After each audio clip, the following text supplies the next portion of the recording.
अस्सलाम वालेकुम स्टूडेंट्स, कैसे आप सब लोग। Welcome to the Base Academy. बच्चों, जैसा कि आपको पता है कि एग्जामिनेशन के हवाले से बहुत सारी खबरें आ रही थी और बच्चे बहुत परेशान थे कि किस तरह से हमारी प्रमोशन होगी, किस तरह से हम प्रमोट होंगे, सप्ली वालों का क्या होगा, या जिन्होंने इम्प्रूव करना है उनका क्या होगा, या जिन्होंने कंबाइन इम्तिहान देना है उनका क्या होगा। तो इस हवाले से बहुत सारी क्वेश्चन थे बच्चों के जहन में। बच्चे बार बार ये क्वेश्चन पूछ रहे थे कि ये सारा मामला किस तरह से होगा, प्रैक्टिकल किस तरह से होंगे। तो उस हवाले से हम कोई वीडियो अपलोड इसलिए नहीं कर रहे थे कि फाइनल जो पॉलिसी है वो डिसाइड हो जाए, उसके बाद जो एग्जैक्ट जो न्यूज़ है वो आप तक पहुंचाई जाए। तो इस हवाले से जो लास्ट डे जो डॉक्टर मुराद रास और पंजाब गवर्नमेंट ने जो डिसाइड किया है कि पंजाब के जितने भी बोर्ड्स हैं उनमें वो तमाम बच्चे जो इस वक्त 9th 10th फर्स्ट ईयर और सेकंड ईयर के पेपर्स दे रहे हैं, ठीक है जी, उनकी जो प्रमोशन पॉलिसी है या उनको उनकी जो पेपर की पॉलिसी है वो उसको मुकम्मल तौर पर तफसील के साथ जारी कर दिया है। तो इस लेक्चर में हम उस पॉलिसी के तमाम पॉइंट्स को बारी बारी डिस्कस करेंगे बड़ी डिटेल के साथ, और इंशाल्लाह इस वीडियो के एंड पर जितने भी आपके क्वेश्चंस हैं या जो बातें आपके जहन में क्लियर नहीं है एग्जाम्स को लेकर, वो इंशाल्लाह सारी क्लियर हो जाएंगी। ठीक हो गया। तो इस पॉलिसी का एक एक पॉइंट जो है वो पीछे आपको नजर आ रहा होगा, तो यहाँ पर हम उसको पढ़ते जाते हैं और साथ साथ उसको एक्सप्लेन भी करते जाते हैं। तो बच्चों, जो सबसे पहला पॉइंट है इस पॉलिसी का वो है जी, all the candidate appearing in 9th class and first year exam are promoted to next classes. यानी कि वो जितने भी बच्चे जिन्होंने इस साल 9th के पेपर देने थे और फर्स्ट ईयर के पेपर देने थे, उन बच्चों को अगली क्लास में प्रमोट कर दिया गया है। उन बच्चों के बिल्कुल भी कोई एग्जाम नहीं होंगे। उसके बाद जो सेकंड पॉइंट है, candidates who appeared in class 10th examinations their papers shall be marked. अब आगे बात 10th क्लास की, चूंकि 10th ने पेपर दे लिए थे तो उसके वाले से ये बात बच्चे पूछ रहे थे कि हमारे पेपर चेक होंगे या नहीं होंगे, या हमें भी प्रमोट कर दिया जाएगा अगली क्लास में। तो जो 10th क्लास के बच्चे हैं वो इसको खुशखबरी समझ लें या अपने लिए बैड न्यूज़ समझ लें। 10th क्लास के पेपर अब चेक होंगे, 10th क्लास के पेपर चेक होंगे। यानी कि जो 10th क्लास है, 10th क्लास पहले ये डिसाइड हुआ था कि 10th क्लास को मार्क्स दे दिए जाएंगे जितने उनके 9th में मार्क्स हैं उसकी बुनियाद पर, और साथ में उनको इजाफी मार्क्स दे दिए जाएंगे 3%। लेकिन अब ये फैसला किया गया है कि अब ऐसा नहीं होगा, चूंकि 10th के पेपर लिए जा चुके हैं इसलिए अब ये पेपर चेकिंग होगी। और ये पेपर चेकिंग, तीसरा हमारा जो पॉइंट है ये पेपर चेकिंग के वाले से है कि ये पेपर चेकिंग स्टार्ट हो जाएगी 15 जून से। अभी ये मई चल रहा है तो 15 जून से स्टार्ट हो जाएगी और 90 दिन के अंदर पेपर चेक करके रिजल्ट आपको मिल जाएगा। यानी कि 10th वाले तो अब इस पॉलिसी से एग्जाम हो गए, 10th वाले अब इस पॉलिसी से निकल गए, ठीक है जी। अब वो एक्सक्लूड हो गए 10th क्लास वाले, ठीक है, उनके पेपर चेक होने हैं, वो प्रमोशन में अब नहीं आ रहे। उसके बाद हमारा नेक्स्ट पॉइंट है, candidates who have qualified the subjects in first year will be awarded the same marks in part 2। ठीक है, तो अब जितने भी बच्चे जिन्होंने फर्स्ट ईयर का एग्जाम पिछले साल मुकम्मल तौर पर क्लियर कर लिया था, ठीक है, और इस साल उन्होंने सेकेंड ईयर के पेपर देने थे बच्चों, उन बच्चों को जिन्होंने इस दफ़ा सेकेंड ईयर के पेपर देने थे उनको प्रमोट कर दिया गया है। यानी कि उनके पेपर नहीं होंगे अब सेकेंड ईयर में, उनको फर्स्ट ईयर के मुताबिक, इनके जितने नंबर उन्होंने फर्स्ट ईयर में लिए थे उतने ही नंबर उनको सेकेंड ईयर में मिल जाएंगे और साथ में उनको 3% इजाफी नंबर मिलेंगे। अब मैं आपको समझाता हूँ ये कैसे होगा। फ़र्ज़ कर लें कि एक बच्चा है, उसके फर्स्ट ईयर में नंबर थे 400 और अभी उसने सेकेंड ईयर के पेपर देने थे। अब वो सेकेंड ईयर के पेपर तो नहीं देगा, सेकेंड ईयर में उसको ऑटोमेटिकली 400 नंबर मिल जाएंगे। टोटल कितने हो गए? 800। अब इस 800 का 3%, 800 का 3% कितना बनता है? 24। तो उस बच्चे के टोटल मार्क्स कितने हो गए एफएससी के? 824। तो अब आपको समझ आ गया कि जिन बच्चों ने इस दफ़ा सेकेंड ईयर के पेपर देने थे वो किस तरह से उनको प्रमोट किया जाएगा और इजाफी नंबर किस तरह से उनको दिए जाएंगे। उसके बाद हमारे पास पॉइंट नंबर 7 है, the candidates who has qualified the part 2 examination but failed in various subjects in part 1 and now appearing as compartment case will be awarded the same marks as they obtain in theory of part 2। ये बड़ा अहम point है बच्चों। इसमें यह है कि वो बच्चे जिन्होंने सेकेंड ईयर के पेपर सारे क्लियर कर लिए थे, ठीक है, लेकिन उनके फर्स्ट ईयर में कुछ सप्लियां थी और वो सप्लियां उन्होंने इस साल उसमें अपेयर होना था, तो अब वो अपेयर नहीं होंगे, बल्कि सेकेंड ईयर में उस सब्जेक्ट में उन्होंने जितने नंबर लिए होंगे ना उन्होंने, उतने उनको फर्स्ट ईयर के उस सब्जेक्ट में मिल जाएंगे जिसकी उन्होंने इस दफ़ा सप्ली देनी थी। यानी कि वो बच्चे भी क्लियर हो गए, वो सप्ली नहीं देंगे। अब दोबारा सुन लें, सेकेंड ईयर पूरा क्लियर था उनको, उनका फर्स्ट ईयर में कुछ सप्लियाँ थी, अब वो फर्स्ट ईयर की सप्लियाँ इस दफ़ा देनी थी लेकिन अब वो नहीं देंगे। जिन जिन सब्जेक्ट में उनकी सप्लियाँ थी ना, उन सब्जेक्ट में उनको उतने नंबर मिल जाएंगे जितने नंबर उन्होंने सेकंड ईयर में उस सब्जेक्ट में हासिल किए होंगे। तो ये हमारा पॉइंट नंबर 7। उसके बाद point number 8, the candidates appearing for improvement in part 2, यानी कि सेकंड ईयर के वो बच्चे जो इम्प्रूवमेंट के एग्जाम में अपेयर हो रहे हैं एज अ होल, ठीक है, will be awarded the same marks as they have obtain in of part 1। ये भी बड़ा अहम पॉइंट है इम्प्रूवमेंट वालों के लिए। फर्ज करें कि एक बच्चा है, उसने इस दफ़ा पूरी सेकंड ईयर को इम्प्रूव करना था, पूरी सेकंड ईयर को उसने पेपर देने थे, फर्स्ट ईयर के नहीं।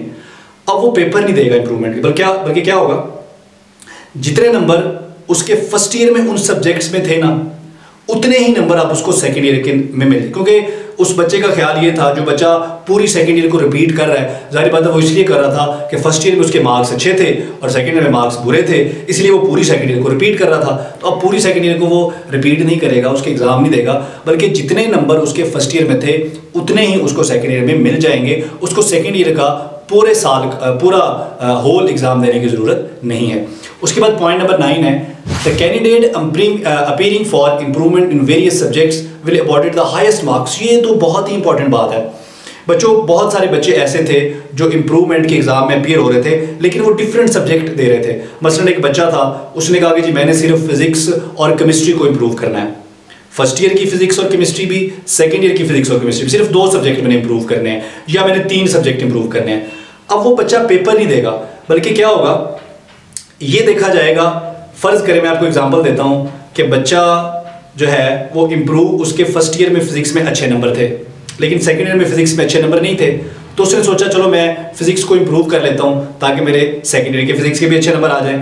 तो ऐसा बच्चे को क्या होगा कि फर्स्ट ईयर या सेकंड ईयर जिस क्लास में भी उसके नंबर अच्छे थे उस सब्जेक्ट में, उस क्लास के मुताबिक ही उसको नंबर दे दिए जाएंगे, फर्स्ट ईयर के भी और सेकंड ईयर के भी, यानी कि उसको भी इंप्रूव किए बगैर ही नंबर मिल जाएंगे। ये देखा जाएगा क्योंकि उस बच्चे ने ऑलरेडी एफएससी मुकम्मल की हुई है।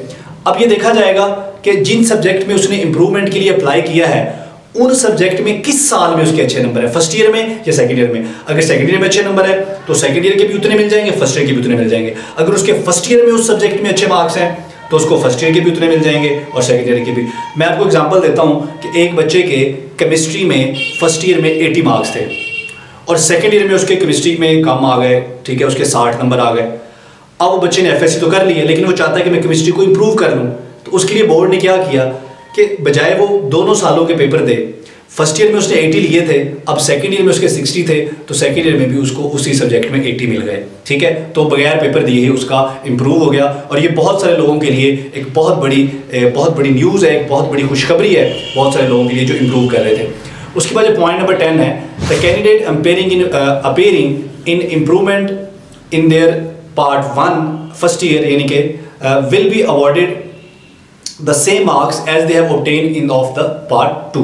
बच्चों जिस तरह सेकंड ईयर में हुआ, ये बात पहले भी हो चुकी है कि इसी तरह से फर्स्ट ईयर के बच्चे, यानी कि एक बच्चे ने एफएससी कर लिया ऑलरेडी और वो फर्स्ट ईयर पूरी को इंप्रूव करना चाहता है, उसके सारे सब्जेक्ट के पेपर देना चाहता है, तो ऐसा बच्चा क्या करेगा, ऐसे बच्चे को पेपर देने की जरूरत नहीं है, बल्कि जितने नंबर, क्योंकि बच्चा ये समझता है कि उसके सेकंड ईयर में नंबर अच्छे हैं, इसलिए वो सेकंड ईयर को इंप्रूव नहीं कर रहा, वो खाली फर्स्ट ईयर को इंप्रूव कर रहा है, ठीक है। तो उसको अब खाली फर्स्ट ईयर को इंप्रूव करने की जरूरत नहीं है, क्योंकि बच्चा ये समझता है कि उसके सेकंड ईयर में मार्क्स अच्छे हैं, इसलिए उसके जो मार्क्स सेकंड ईयर में वही मार्क्स उसको फर्स्ट ईयर में मिल जाएंगे इंप्रूवमेंट के पेपर दिए बगैर, लेकिन कोई इजाफी नंबर नहीं मिलेगा। अब पॉइंट नंबर 11 है हमारा, the candidates appearing to avail their last chance.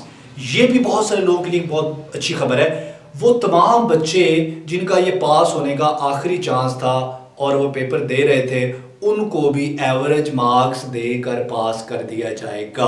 तो ये है हमारा पॉइंट नंबर 11। इसके बाद हमारा पॉइंट नंबर 12। तो पॉइंट नंबर 12 है जी हमारा, the candidates who have failed in various subjects of part 1। First year में वो बच्चे जिनकी कुछ सब्जेक्ट में सप्लियां हैं and appearing in part 2 will be awarded average marks obtain in passing subject and for fail subject and his marks thus obtained in part 1 will be double for part 2। अब इसको ज़रा तफसील से समझें। वो बच्चे जिनकी फर्स्ट ईयर में कुछ सप्लियां थी और अभी उन बच्चों ने सेकंड ईयर के पेपर देने थे, अभी सेकंड ईयर के पेपर तो नहीं होने, तो फर्स्ट ईयर में जो जो सब्जेक्ट उनके पास है, सेकेंड ईयर के उन सब्जेक्ट में उनको उतने उतने नंबर मिल जाएंगे। और फर्स्ट ईयर में जिन सब्जेक्ट में उनकी सप्ली हैं उनको एवरेज मार्क्स देकर पास कर दिया जाएगा उन सब्जेक्ट में, फर्स्ट ईयर में भी और सेकेंड ईयर में भी। उसके बाद हमारे पास है जी point number 13, the candidates appearing for, अच्छा ये हो गया। उसके बाद 14 प्रैक्टिकल एग्जाम। अच्छा प्रैक्टिकल एग्जाम नहीं होंगे, ना तो सेकेंड ईयर के होंगे और ना ही मैट्रिक के 10th क्लास के होंगे। तो फिर क्या किया जाएगा, हर सब्जेक्ट के जो प्रैक्टिकल के नंबर होते हैं, आधे नंबर तो बच्चे को वैसे ही मिल जाएंगे और बाकी आधे नंबर उस सब्जेक्ट की थ्योरी में, थ्योरी वाले पेपर में उसने जितने नंबर लिए होंगे ना, उस बुनियाद पे बाकी आधे नंबर उसको मिल जाएंगे। मसलन आप बात कर लें कि जी बायो के प्रैक्टिकल के टोटल नंबर बनते हैं 30, फर्ज कर लें एफएससी के, तो क्या होगा 15 नंबर तो बच्चे को वैसे ही मिल जाएंगे। बाकी 15 नंबर जो हैं उसने बायो के थ्योरी के पेपर में फर्स्ट ईयर में जितने नंबर लिए होंगे उस बुनियाद पे उसको नंबर मिल जाएंगे। तो ये बात हो गई जी प्रैक्टिकल की। उसके बाद नेक्स्ट पॉइंट है हमारे पास, ये बहुत लंबा पॉइंट है जी, इसको गौर से पढ़ते हैं। If any candidate does not accept the offer, अगर कोई किसी बच्चे को ये ऑफ़र मंजूर नहीं है, वो ये कहता है कि नहीं जी मुझे ये कबूल नहीं है, 3% इजाफी नंबर मुझे नहीं चाहिए, मेरे तो नंबर ज़्यादा आ जाने थे, मैं तो ज़्यादा मेहनत कर रहा हूँ, मुझे आपका ये फार्मूला कबूल नहीं है। कोई बच्चा इंप्रूव कर रहा था, वो कहता नहीं जी मुझे भी आपका फार्मूला कबूल नहीं है। किसी ने कंपार्ट देनी थी, उसका ख्याल है कि मैं कंपार्ट दूंगा तो ज़्यादा अच्छे नंबर आ जाएंगे, मुझे भी ये एवरेज नंबर कबूल नहीं है। तो ऐसे बच्चे को सुन लें, गौर से सुन लें, ऐसे बच्चे को 15 जुलाई तक बोर्ड को तहरीरी तौर पर बताना होगा कि मैं जो है वो आपके फार्मूले से मुतमिन नहीं हूँ। ऐसे बच्चों का स्पेशल इम्तिहान लिया जाएगा, ठीक है, 2021 में, ठीक है। इम्तिहान कहाँ होगा, 2021 में इम्तिहान होगा। तो ऐसे बच्चे दोबारा 2021 में इम्तिहान में अपीयर हो सकते हैं। उसके बाद जो नेक्स्ट पॉइंट है, पॉइंट नंबर 16, तो अब जो बच्चे 9th में थे अब वो प्रमोट होकर 10th में चले गए, जो फर्स्ट ईयर में थे वो प्रमोट होकर सेकेंड ईयर में चले गए। तो बच्चे ये भी सवाल पूछ रहे हैं कि क्या अगले साल जब हम सेकेंड ईयर के पेपर देंगे तो फर्स्ट ईयर के पेपर तो हमने दिए ही नहीं है, तो हमें इकट्ठे देने पड़ेंगे फर्स्ट ईयर सेकेंड ईयर के।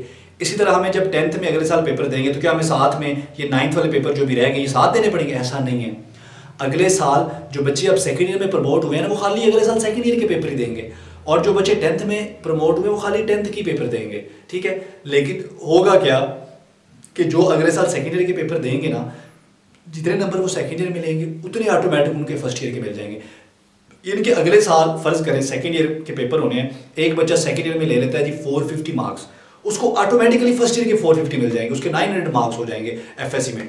तो इसका मतलब है कि ये तो बहुत ही गोल्डन अपॉर्चुनिटी है आपके लिए। पूरा साल अभी पड़ा है, साल से भी ज़्यादा टाइम पड़ा है, तो आप सेकंड ईयर में जो बच्चे अब प्रमोट हो गए वो बहुत मेहनत करें सेकंड ईयर पे, जो 10th में प्रमोट हो गए वो बहुत मेहनत करें 10th पे। अगले साल सिर्फ एक ही क्लास के पेपर देने पड़ेंगे, नंबर डबल मिल जाएंगे, तो ये तो बहुत ही फायदे की बात है।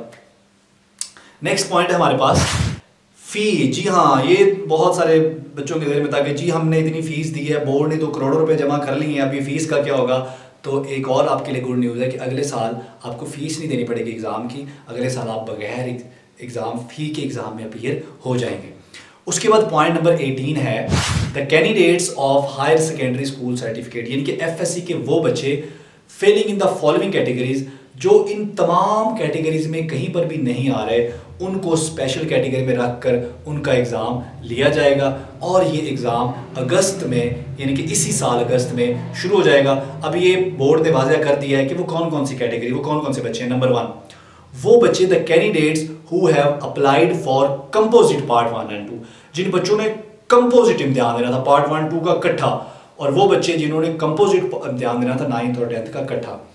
नंबर 2 दूसरी कैटेगरी कौन सी है, the candidates appearing for various additional subject. कुछ बच्चे एडिशनल सब्जेक्ट का पेपर देते हैं, मसलन एक बच्चे ने एफएससी बायो के साथ की होती है लेकिन आगे वो मैथ में जाना चाहता होता है, तो वो मैथ का एक एडिशनल पेपर दे लेता है। तो ऐसे बच्चों के भी पेपर होंगे, अगस्त में शुरू होंगे। और तीसरे कौन से हैं, द कैंडिडेट्स अपेयरिंग फॉर शहादा उल खासा, ठीक है, यानी कि जो ये बच्चे जो मदारिस में पढ़ते हैं, ठीक है, उनके जो एग्ज़ाम है वो भी होंगे, और वो कहाँ पर होंगे, वो अगस्त में इसी साल में होंगे।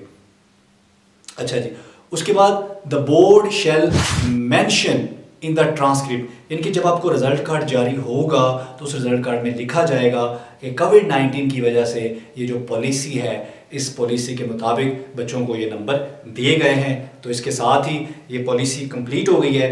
हमने कोशिश की है कि इसको पूरी तरह से हर एक पॉइंट को आपके साथ क्लियर किया जाए। फिर भी अगर कोई बात आपको समझ ना आए तो आप कमेंट करके पूछ सकते हैं। Thank you. अल्लाह।